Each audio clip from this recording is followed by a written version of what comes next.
usually use to copy down your homework. Please take that out. You do. I know. Your last day. You don't miss me that much, right? Because I'm giving you homework on a Friday. What I can say is if we get to everything, you should be able to practice it in class. And it's only 6 questions, so it's not that bad. No, I don't care. I still get you for my present. It's only 6 questions. Aw, you got a present? Yeah, I don't want to talk about it because I'm going to get emotional. I would have thought He's not looking at you for the whole entire period. I know, I just can't even look at you guys. I can't even look at you guys. Okay. Oh, over there, honey bun. Let me just count. I think you have until Monday to finish that one. Yeah, it says Monday 8:20, so you still have some time to finish that one.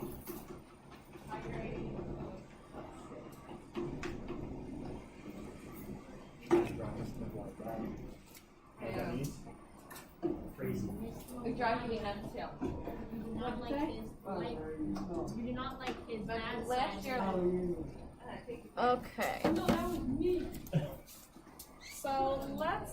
So today we're going to go over homework 6. We're going to talk about Kepler's laws. So we're going to do a little calculation today, nothing crazy. And then your homework is homework 7. Make sure you put it on Google, but again, only 6 questions. So not as your homework. I posted it right here, so you can check that out.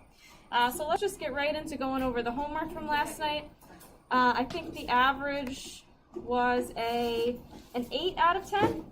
And I think most of the questions are pretty easy, except there was 1 or 2 that were a bit tricky. So we'll talk about those.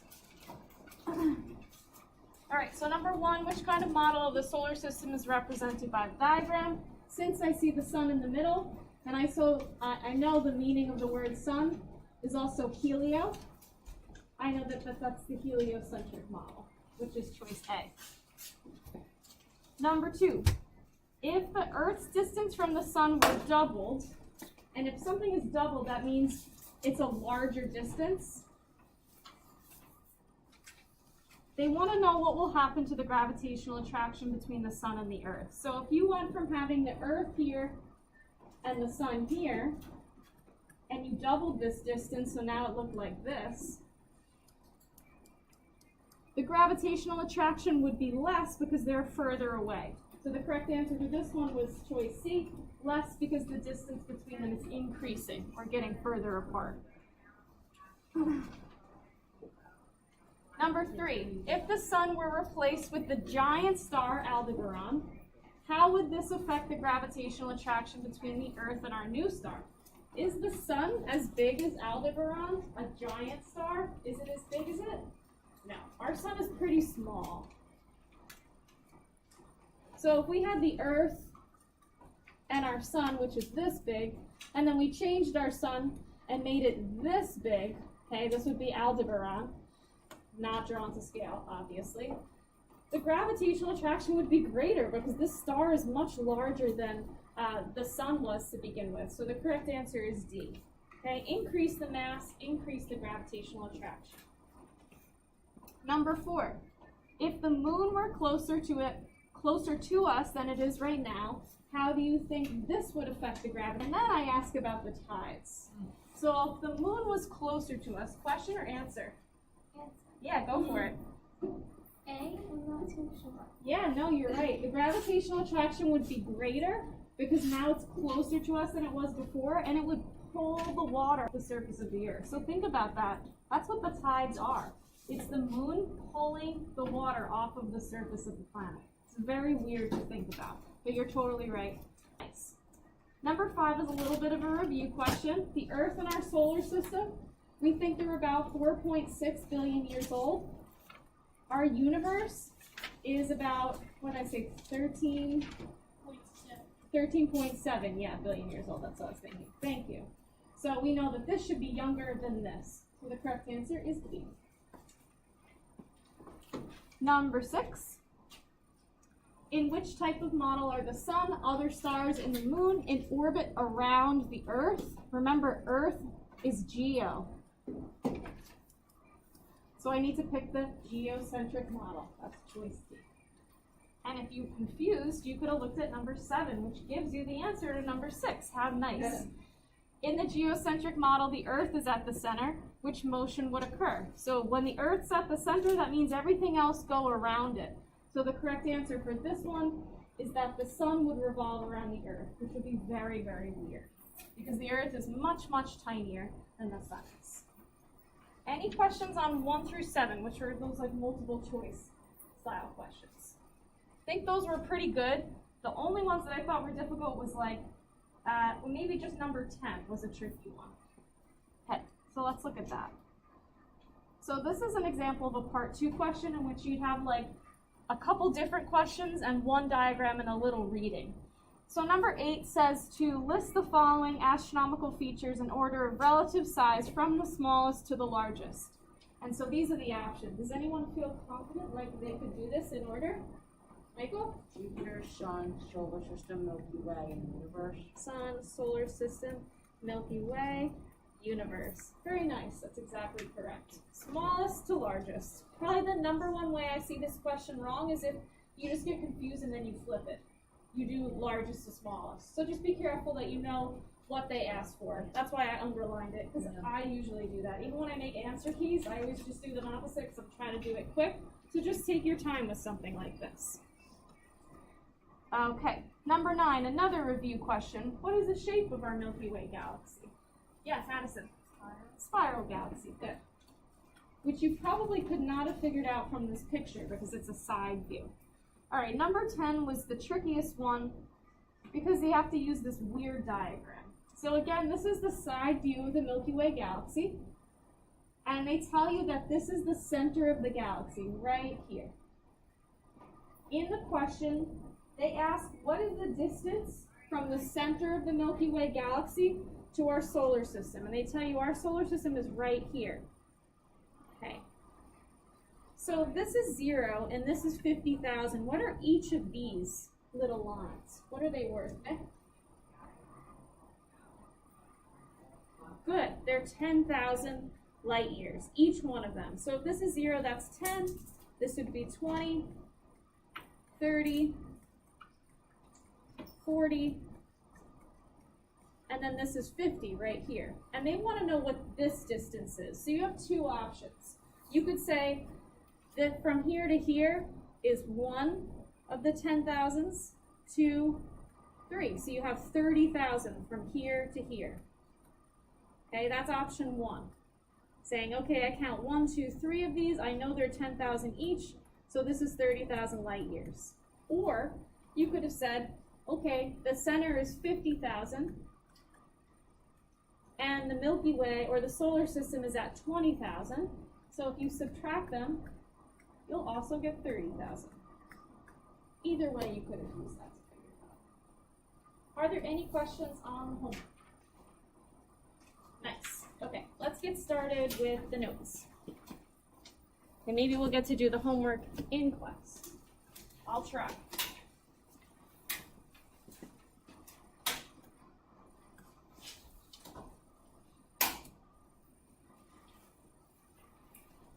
So just to start us off today, I have 6 definitions. We're just going to copy them down right off the bat, and then as we go through the lesson, I'll be referring back to these. This will also help you with lab, to just have these in your notes. So if you get confused about what a word means, you can just use the definitions that are in your notes. So just take a couple minutes and just copy down the definitions.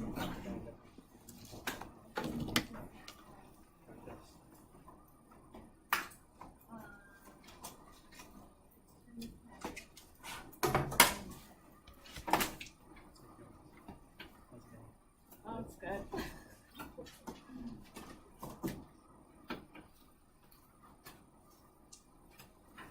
Usually I don't have this much for you to copy down, sorry. But I just want to get this all down and then we'll do other stuff. What do you say? Trying to build up your arm muscles today. I know, yeah. I just want you guys to have really strong arms and hands. You can do this.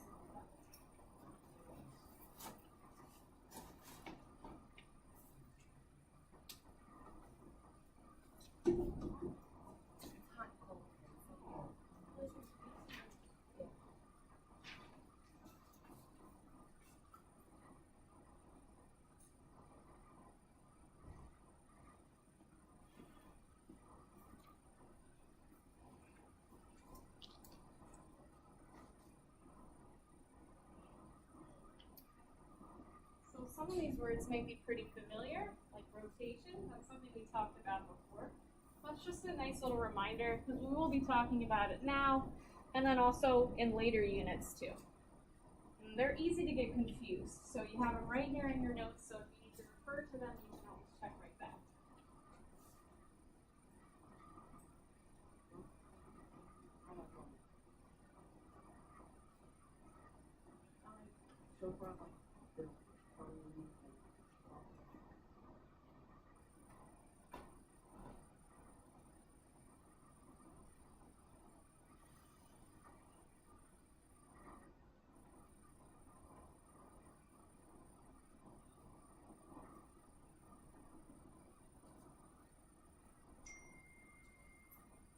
Oh, sorry. I had to walk with.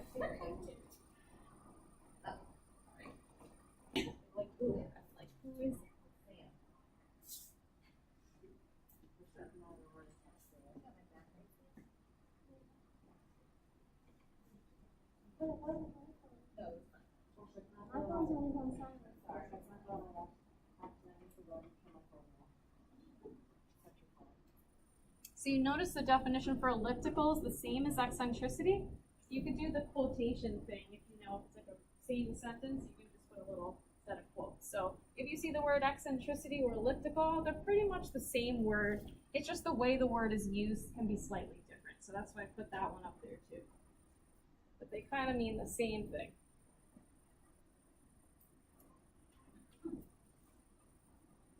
And so today we'll be kind of analyzing orbits. As if you notice that the words rotation, revolution are ones you've seen before, and maybe you've heard the word orbit, but maybe not ellipse, eccentricity, or elliptical. These might be the three new words. So if you feel like you're not so sure about one of them, maybe put a little star next to it. And so rotation we know is a planet spinning on its axis. Revolution is the planet moving around the sun, so the actual movement. So this is like a word that's describing just like rotation, spinning. Revolution is a movement around something else. The orbit itself is the path, okay? And the ellipse is the shape of the path. So if I just kind of draw you a picture, so we have the sun, and then you have, let's say, the earth going around the sun. The movement of the earth around the sun is revolution.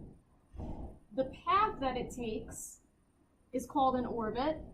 And then how we could describe the shape of this path is an ellipse. So they're all very related to each other, just with subtle differences. So we're going to be calculating eccentricity today. So that's a way to describe how elliptical or how eccentric the orbit is by giving it a number. And we can also describe it verbally by saying whether it's elliptical or not. So that's what we'll be kind of talking about. So as we get through today's lesson, these words will make more sense. I don't need you to memorize the definition, but it's here for your reference if you need it. So let's look at Kepler's first law. So Kepler is one of the people that helped prove Copernicus's idea that not everything goes around the Earth, that things are going around the sun. So what he said was that the orbit of each planet around the sun is not a perfect circle, but something called an ellipse. And so an ellipse almost looks like a perfect circle, almost. Orbit. The sun is located at what's called a focus. It's not exactly in the middle. And so that's what Kepler's first law says. So it's pretty much what we talked about yesterday, the heliocentric model. I'll just go back quick. The heliocentric model of our solar system, except those two little things at the bottom. The sun is not exactly in the center and the planets do not orbit in perfect circles. That's supported by this idea that Kepler came up with. The orbit of each planet is not a perfect circle. It's called an ellipse. And the sun is at a focus within the elliptical orbit. Okay, so eccentricity is a measurement of how oval or circular an orbit is. If the eccentricity of that thing is a perfect circle, it has a value of 0. if it has a value of 1 is considered a straight line.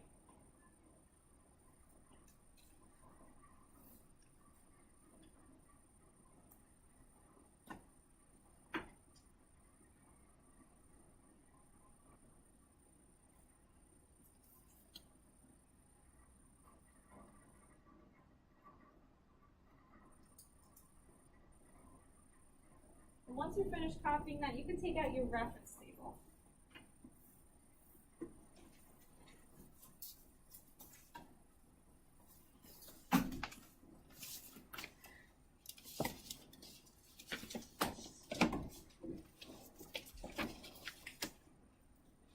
So eccentricity measures the How the ellipse, The ellipse, itself. okay. How eccentric or non-eccentric it is. Okay. And so when you have your reference table out, you're on page 1 where all the formulas are. Can someone tell me what is the formula for eccentricity? What is the formula for eccentricity? Lily?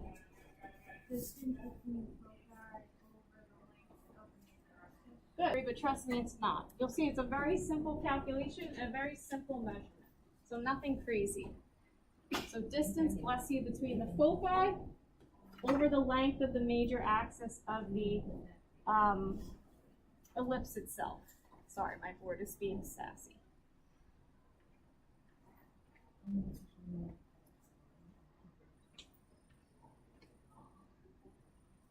There we go. And so when you're calculating the eccentricity of an orbit, we would say your answer should be between 0 and 1. A perfect circle is not eccentric.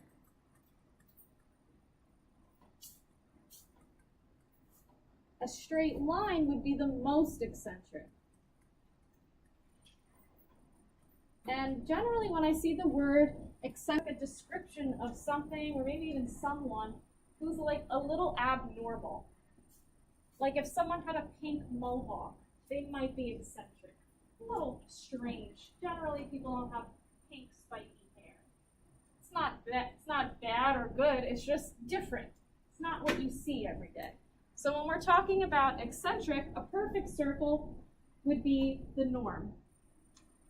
Something that is more eccentric would be a circle that looks more like a football, okay? Something that's more oval in shape, and maybe even more so that it became a straight line eventually, which I'll explain in a little bit. Your eccentricity values, when you do the calculation, will always be between 0 and 1. So you'll know if you made a mistake if your number is greater than 1. So that should be your first thing. After you calculate eccentricity, you'll look at your answer, you say, oh, my number is greater than 1, I did something wrong. It should always be a decimal, between 0 and 1. And so once you copy that down, open your reference tables to page 15.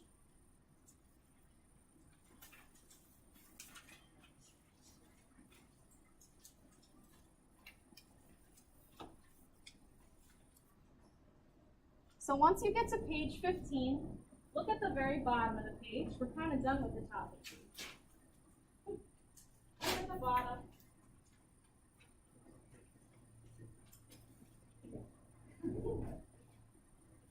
And put your finger on the column that says eccentricity of orbit.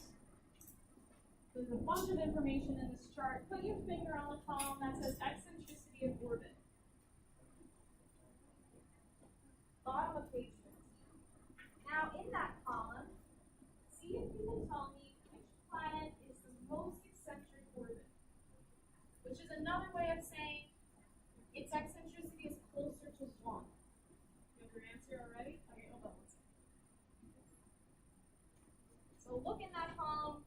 Which planet has the eccentricity that's closest to 1? The highest, the most eccentric orbit. What do you think? Colson? Good, Mercury, exactly. Okay, Mercury's eccentricity is closest to 1. That's what I mean by most eccentric. So I'm going to underline that here too, so you can write it in your notes as well, so you know what to look for if I ask for this. Okay, as soon as it is not being sassy. Then try to find which one should be least eccentric. Let's see. So most eccentric versus least eccentric. So which one is least now? And again, now you're going to be looking for the number that's closest to 0. What do you think? Ava? There is one that's a little less eccentric than Neptune. Can you find it? Venus. There we go. Good, exactly. Okay, Venus. And so remember, most eccentric is closest to 1. Least eccentric, closest to 0. Mercury is 0.206. Venus is 0.007. Yeah? I have no life. Okay, good. Soon you will. Soon. Okay, now another question for you.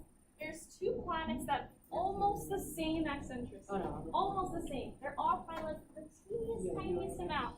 And one of them is very funny to say. Oh, I knew Brody would be all. Uranus. Yes, and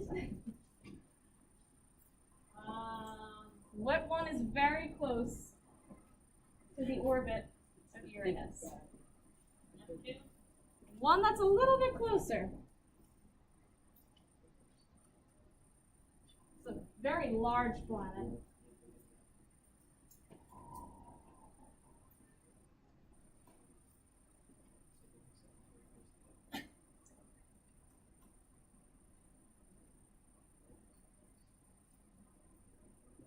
That's Moon. Nope, because that's not a planet. You want to phone a friend, Brody? Yeah. Okay. Michael, go ahead. Jupiter. They are very close to one another. Okay? So now we're going to list them in order of increasing eccentricity of their orbit. So we know the least is Venus. And then we have the most is Mercury. Can someone tell me what is the next least? You kind of said it before. What is the next least, the next smallest eccentricity? Lily? Good. So we have Venus, Neptune. After Neptune, then which planet? My favorite planet, for obvious reasons. Madison? Earth. Good. So we have Venus, Neptune, Earth. Then which planet next? Venus, Neptune, Earth, followed by which planet? Eva? Good.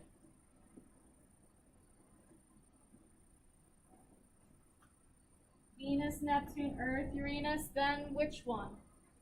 Which one comes after that? Lily? Jupiter, good. After Jupiter? Sam? Saturn, good. And then the last one we have is Mars. And I will reveal it as soon as my board is loading. Yes. Now how you always do this spiky magical thing and the blue stuff is gone. Swipey magical thing, yep. I was waiting for the board to stop. Yeah, spinning. If I press it too many times, then everything turns off. So I like to practice patience when that happens. Okay, so just make sure you have that in a nice list for yourself in your notes. And let's flip to the next page. If you still need to copy that, I'll leave that up for a second.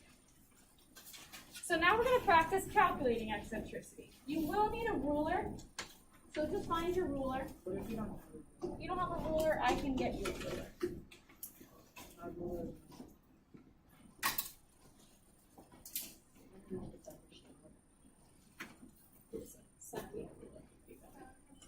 Okay. For the first couple, I will give you the values so we can just practice dividing and rounding. And then we will do some practice actually measuring. But I know you guys know how to measure because we did a whole pre-lab on measuring with a ruler. So I have faith that you guys will be fine. Okay. There might be some more in the closet. Here, if you want to just take my keys. There's some on the shelf. Okay. So for our first one, 3.2, 7.2. Okay, so let's first get our formula for eccentricity. So our formula again, is distance between foci over length of major axis. Okay, so that's our formula for eccentricity again. Since we don't like to write that a million times, once we understand what these things mean, we can use this formula, E equals D over L, because that's much easier to write and remember, although you don't need to memorize it. So if you remember before, we talked about revolution, orbits, ellipses, and what eccentricity means. So what I have here on the left is the picture of an orbit. So we have a star, which could be our sun, and then you have a planet going around the star. And so you see the planet A moves going around. Okay? So this is the orbit of the planet. The path that it takes around the star is called the orbit. For our formula, the distance between foci is from here to here. So the distance from F1 or foci 1 to F2, which I told you was 3.2 centimeters, but don't worry about the units. Your length of major axis. An axis is something that cuts across, let's say like a circle, or in this case an ellipse. So the major axis is the longest length. So this is your L value. So this is your length of major axis. So all you're doing is dividing the distance between these two dots divided by the length of the entire longest side of this ellipse, which I told you was 7.2. So we have 3.2 divided by 7.2. Don't worry about units. You do not need any units for this. So calculators out.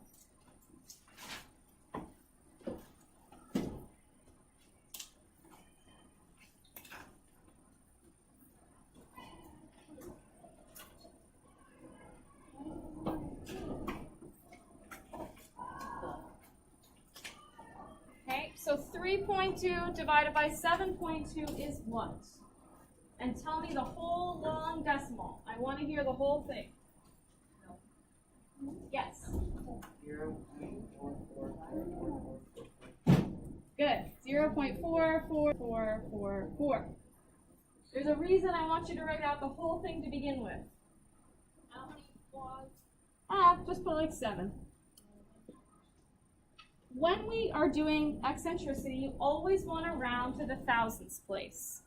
So just as a recap, if the decimal is here, the 3 decimal places after it, the third one is the thousandths place. So this is the tens, the hundredths, and this is the thousandths place. So I'd like you to round to this third decimal place. So when you give an answer for eccentricity, you should always have 3 numbers. So in this case, I have 0.444 as my final answer for eccentricity. I'm going to make sure I only have 3 numbers. So eccentricity is 0.444.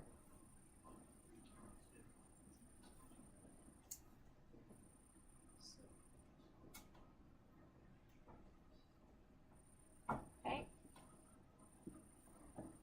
So I'm going to give you the values for the next one also, and then you're going to divide.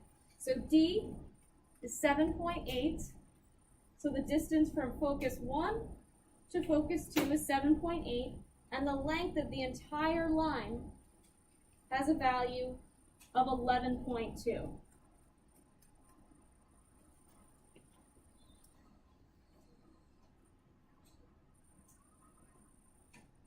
Okay, now use the same formula and do your calculation for eccentricity using those values. And again, you should get a big decimal. That's okay. That is what you want. Just will those numbers always be given to that? The values, we're going to practice measuring in a second. Okay. I just want to make sure the calculation is No, down. that's Then fine. I'll add on another step. Okay. Gotcha. These dots are kind of big, so if I often find that their answers are all off. So they're gonna have like a range then? Yeah, exactly. They'll probably have tinier dots like the other two examples. Okay? So if your D value is 7.8, your L value is 11.2, you should have divided them. So what should you get as your answer? Give me the whole decimal, the long decimal, Camden.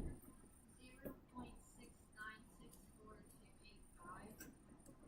Perfect. Now we want to make sure we round to the thousands place. So I'm just going to draw a line underneath the three numbers that I want to have there. Okay? 6, 9, oh, this, I get an extra 6.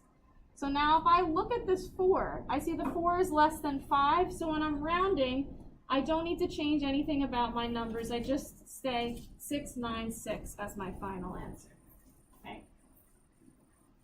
So now what I'd like you to do is do the measurements on your own. Okay? Measure the distance between these two dots. This is your D value. And then measure the distance from one side of the ellipse to the other. And then this is your L value. And then divide, and we'll see what you get for eccentricity. When you measure the dots, go from the middle of one dot to the middle of the other dot to be the most exact as you can. You could do centimeters. Okay, so measuring from the middle of one dot to the middle of the next. And I'll be checking in to see what you got.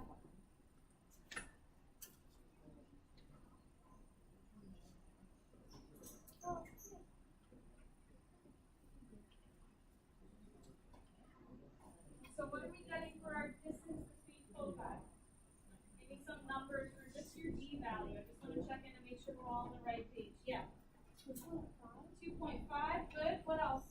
You can get something a little different than 2.5, and that's okay. 2.4 would also be okay. Okay, so your distance is 2.5. That's fine. And what do we get for our L value? Your length of major axis. Paul? Good, and 6.5. So now when you divide this, what should we get? What should you get when you're dividing these numbers? Give me the long, whole number. The whole thing. We could practice dividing. Giancarlo? 0.3846153.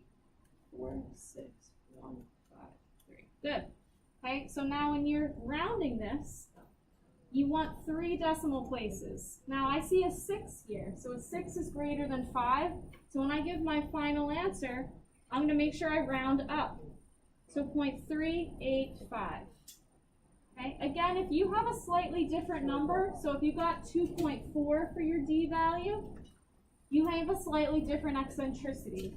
So you might have 0.369. That's also totally fine. Okay, try the last one on your own as well. A little bit more practice. Yep, practice doing this. Pretty simple.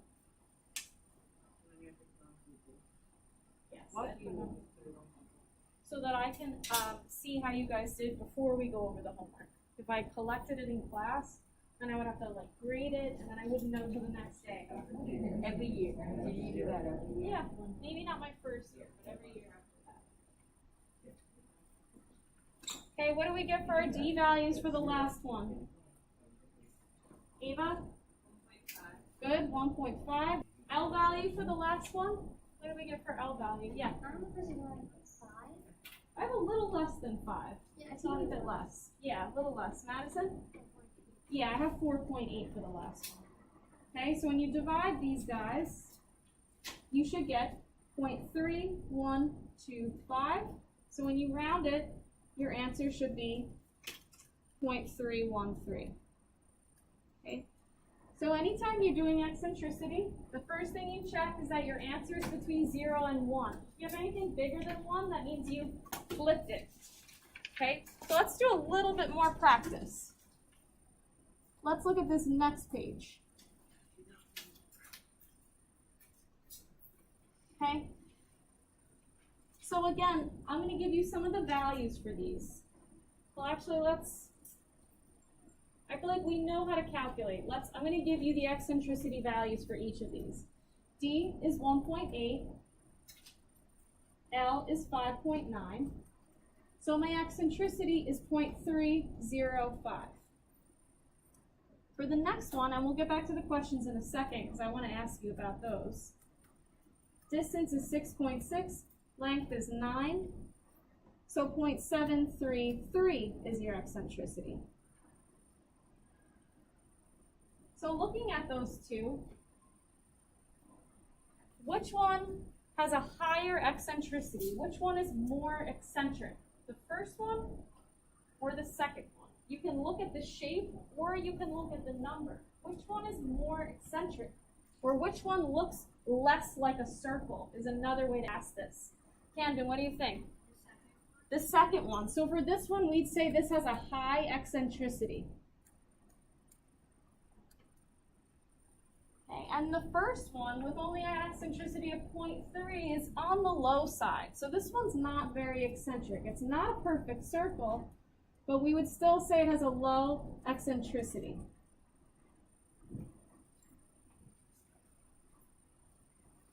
And so another way to describe eccentricity would be say if it was elliptical. Okay, and you could say that this is elliptical,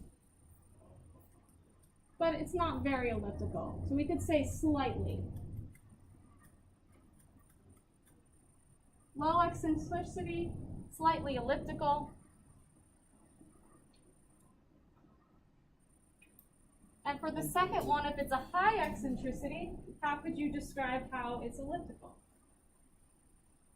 Camden? Yeah, again, highly. So if you describe eccentricity one way, same way with saying if it's elliptical or not. It's just another way of saying the same thing. We can't calculate how elliptical something is, but we can calculate how eccentric it is. But the words mean almost the same thing. And so let's look quick at the bottom two, where something very weird happens. Okay, so let's look at example 3. Try to see if you can get your D value for example 3. What is your distance between foci?